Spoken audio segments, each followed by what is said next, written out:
Baik, sekarang kita bertanya, Dajjal itu seperti apa? Ya, dalil-dalil, sekali lagi hadis-hadis tentang Dajjal, mohon langsung baca di kitab. Karena kalau saya tunjuk sekian, muka surat sekian, habis masa kita. Kitab sudah ada hadisnya jelas. Saya jelaskan begini. Dajjal adalah seorang lelaki dari keturunan Adam alaihi salam.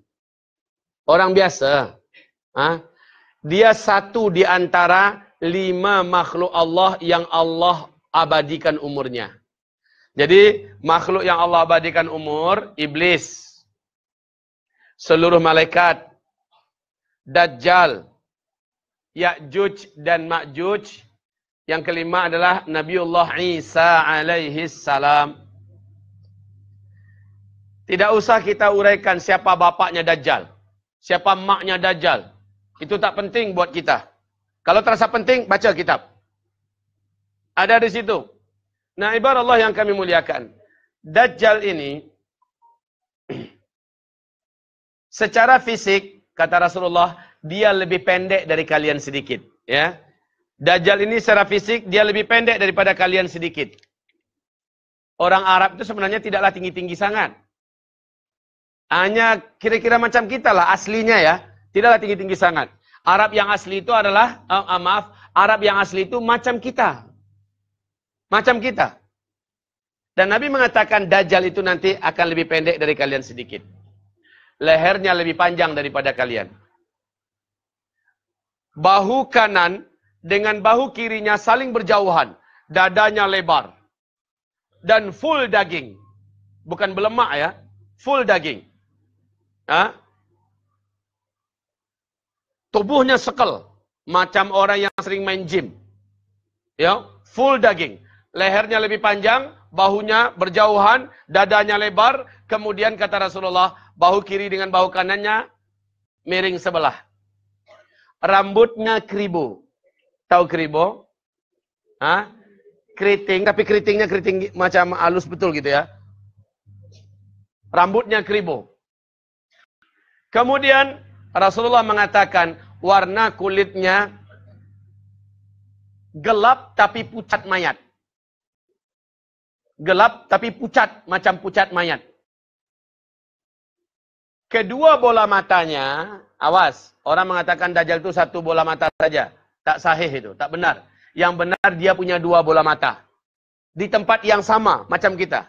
Hanya saja, kedua bola matanya, kata Rasulullah, sudah nak lepas. Lebih 2/3 sudah keluar. Sudah nongol, kalau kata orang Indonesia ya. Sudah muncul keluar. 2/3 lebih sudah di luar letaknya. Mata Dajjal yang sebelah kanan, tertutup oleh daging kening yang meleleh. Daging kening ini meleleh ya, meleleh menutupi mata yang sebelah kanan. Ujung bagian daging kening yang meleleh itu menempel di pipi. Bakinya bergelantungan macam dahak. Macam jengger ayam. Menjijikkan tidak? Sementara nampak sangat dari luar dagingnya menutupi bola mata ini, bola mata itu menonjol. Sehingga nampak betul menonjolnya. Betul-betul buruk rupa. Sementara mata yang sebelah kiri, lebih 2/3 sudah di luar. Sudah di luar. Dan berkabut berwarna hijau kaca. Berwarna hijau kaca.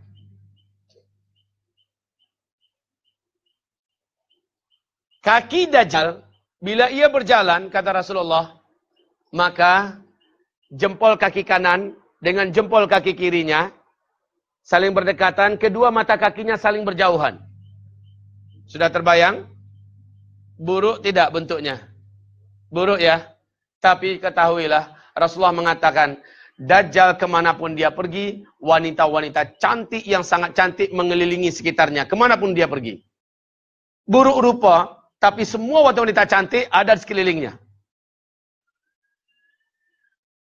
Ya, minta maaf. Kalau kita perhatikan orang-orang cantik sekarang pun, di mana ada duit, di situ dia berada. Yang tak beriman lah, betul tak? Walaupun bentuk orang itu sudah seburuk apa, yang penting dia berduit. Ya kan? Dajjal nanti dia memiliki segala-galanya. Maka wajar saja bila wanita-wanita ini yang cantik-cantik mengelilingi Dajjal.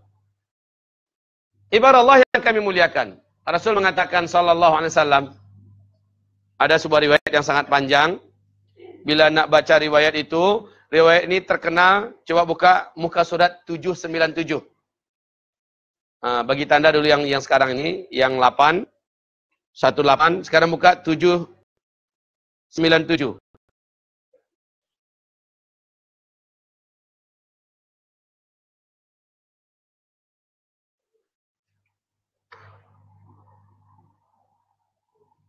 Oke. Hadis ini tak payah saya bacakan, silakan baca langsung, tapi saya kisahkan ada apa di dalam hadis ini. Hadis ini diriwayatkan oleh Imam Muslim, ya. Yang menceritakan hadis adalah Fatimah binti Qais. Fatimah binti Qais. Apa kata Fatimah?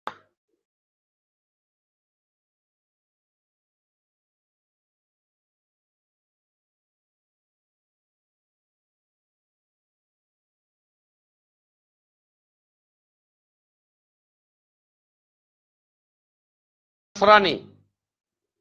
Tamim Ad-Dari ini menyatakan Islam kepada Rasulullah. Lalu dia bercerita kepada Rasul.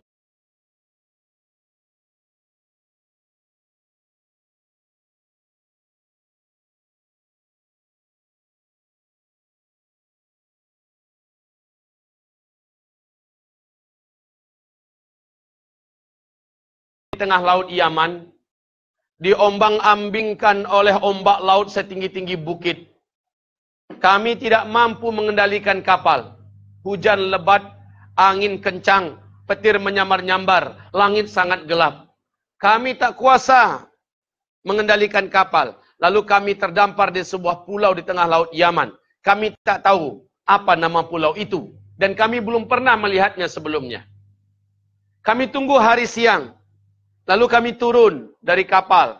Matahari sudah terbit. Kami turun dari kapal masuk ke dalam pulau itu. Ternyata pulau itu hutannya sangat lebat. Lalu kami dikejutkan dengan munculnya seekor binatang bertubuh sangat besar. Binatang ini berkaki 4. Bulu binatang ini sangat tebal, berwarna hitam. Sangat tebal. Kami tak dapat membezakan mana kepala dan mana bagian belakangnya. Sebab apa? Tak ada ekor. Tak ada ekor. Dia besar, berkaki 4, bulunya hitam dan sangat tebal. Ya. Dan kami tak mampu membezakan mana kepala, mana bagian belakangnya. Kalau kata orang Indonesia bagian ini, itu namanya bagian, mungkin agak kasar di sini, tak payahlah. Penting untuk sudah paham. Ya. Lalu, tiba-tiba binatang itu berbicara dengan kami, dengan bahasa Arab. Kami semakin takut dengan binatang ini. Dan kami sangka dia adalah setan betina. Lalu kami lari terbirit-birit. Tahu terbirit-birit? Lari tunggang langgang. Meninggalkan binatang itu. Hanya beberapa langkah saja, dia sudah ada di depan kami balik. Dan dia berkata, kalian jangan takut kepada saya. Saya tidak akan menyakiti kalian. Saya adalah Al-Jassasah. Saya adalah penunggu pulau ini memata-matai siapa yang masuk ke dalam pulau. Apakah kalian datang dari Arab? Maka kata Tamim Ad-Dari, ya kami dari Arab. Bagus. Sudah sangat lama saya di sini menanti-nanti kedatangan orang Arab masuk ke dalam pulau ini. Pergi kalian ke rumah tua sana. Kuil tua sana. Di sana ada seorang lelaki yang sudah sangat lama ada di sana. Dia menanti-nanti kedatangan orang Arab masuk ke dalam pulau ini. Ingin menanyakan bagaimana perkembangan dunia sekarang. Masya Allah. Kemudian, apa kata Tamim Ad-Dari? Binatang ini memperkenalkan namanya. Saya adalah Al-Jassasah. Ya. Maka para ulama menamakan hadis itu dengan hadis Jassasah. Lihat ini, kisah Tamim dan Jassasah si mata-mata. Ya.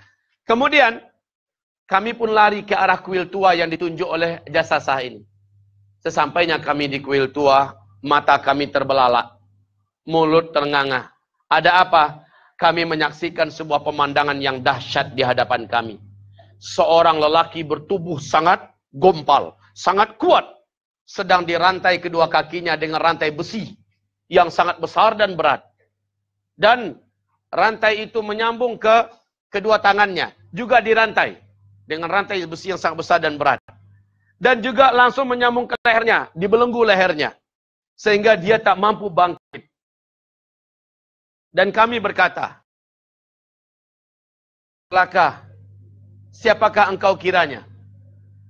Orang itu berkata, karena yang terikat rantai ini melihat Tamim Ad-Dari dan kawan-kawan ini ketakutan semua, melihat begitu perkasanya tampang orang ini. Apa kata si laki-laki yang terikat? "Kalian tidak usah takut dengan saya. Siapa saya nanti akan saya jelaskan kepada kalian. Saya saat ini tidak akan bisa menyakiti kalian, karena saya terbelenggu seperti yang kalian saksikan. Ketahuilah, saya sudah lama ada di pulau ini. Apakah kalian datang dari Arab?" Kami menjawab, "Benar, kami dari Arab." Bagus.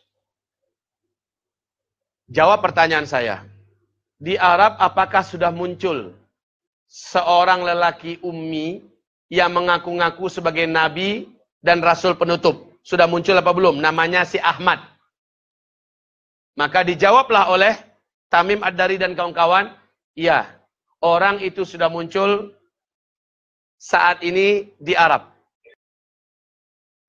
Maka nampak wajah senang dan gembira di wajah laki-laki yang terikat itu. Singkat saja saya katakan, di penutup hadis Nabi berkata, "Demi Allah, ketahuilah oleh kalian semua wahai umatku, laki-laki yang terikat di Dajjal. Dialah Dajjal." Sehingga sekarang saya langsung sebut namanya saja ya. Kemudian si Dajjal bertanya. Dijawab, bertanya, dijawab, bertanya, dijawab. Sekarang pertanyaan Dajjal, 3 tanda-tanda berikut ini sebagai tanda bahwa isyarat beliau harusnya sudah keluar. Bila yang 3 ini terjadi, sudah saatnya dia keluar. Dia bertanya, "Apakah kalian tahu tentang kebun kurma di Baisan?" Ini yang ditanyakan pertama. Pertanyaannya yang kedua, "Apakah kalian tahu tentang mata air Zughar?"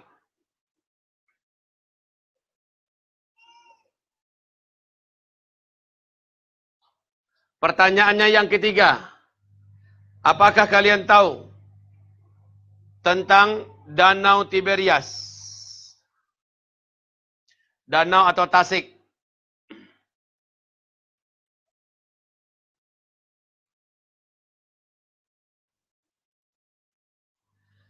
Tiga hal ini ditanyakan oleh Dajjal.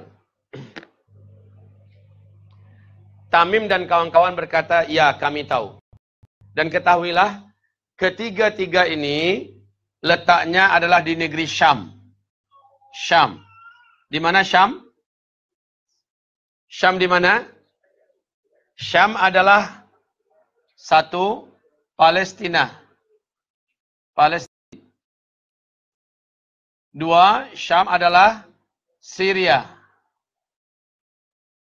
3, Syam adalah Yordan.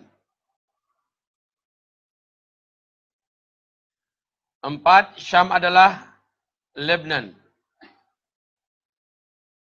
Ini Syam.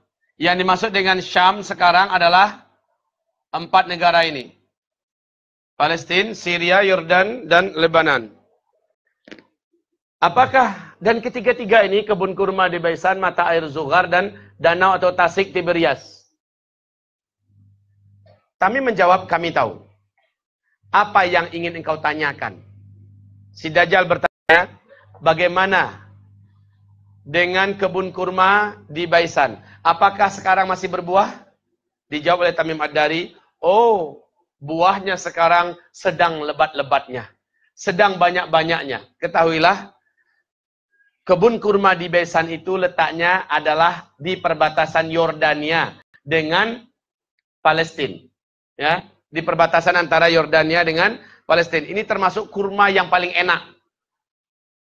Buahnya sangat banyak. Kebun ini sangat subur. Tamim Ad-Dari menjawab begitu. Buahnya sekarang ini sedang banyak-banyaknya. Apa kata si Dajjal? Lihat oleh kalian. Tak lama lagi buahnya akan berhenti berbuah. Yang kedua, dia bertanya tentang mata air Zuhar. Mata air Zuhar ini tak jauh daripada Israel sekarang. Ya. Oh ya, Israel masuk Syam tak? Israel itu adalah wilayah Palestina yang dijajah oleh Israel. Ya. Jadi mata air Zuhar tak jauh daripada Israel. Kaum muslimin, ketika ditanya Tamim Ad-Dari, bagaimana dengan mata air Zuhar? Apakah mata airnya masih mengeluarkan air? Dijawab oleh Tamim Ad-Dari, oh, penduduknya hidup dari mata air itu, dan mereka bercocok tanam dari mata air tersebut. Apa kata si Dajjal? Lihat saja oleh kalian, tak lama lagi mata air itu tak akan mengeluarkan airnya satu titik pun. Pertanyaannya yang ketiga, tentang Danau Tiberias, ya, Tasik Tiberias. Di mana Tasik Tiberias? Di mana? Tempat yang paling indah di Palestina adalah tempat yang ada danau atau Tasik Tiberias ini. Paling indah, airnya pun enak, airnya tawar, bening sekali, enak diminum, dan di pinggirannya subur. Ini yang dicaplok oleh Israel, oleh Yahudi. Dan mereka mendirikan negara Yahudi itu di daerah yang ada Tasik Tiberias ini. Ibarat Allah yang kami muliakan, apakah kalian tahu dengan Tasik Tiberias? Ya, kami tahu. Apakah airnya masih banyak atau sudah susut? Dijawab oleh Tamim dan kawan-kawan, sekarang airnya banyak dan tidak kurang sedikit pun. Lihat sebentar lagi oleh kalian, Tasik Tiberias itu akan susut airnya, hanya baki sedikit. Saat itu saya akan keluar. Saat itu saya akan lepas dan bebas. Dan saya akan kelilingi seluruh muka bumi ini dengan cepat. Penduduk manusia di muka bumi ini, penduduk bumi ini akan sujud menuhankan saya. Tidak ada satu negeri pun, tidak ada satu kota pun yang saya tidak akan masuki. Pasti saya akan masuki seluruhnya.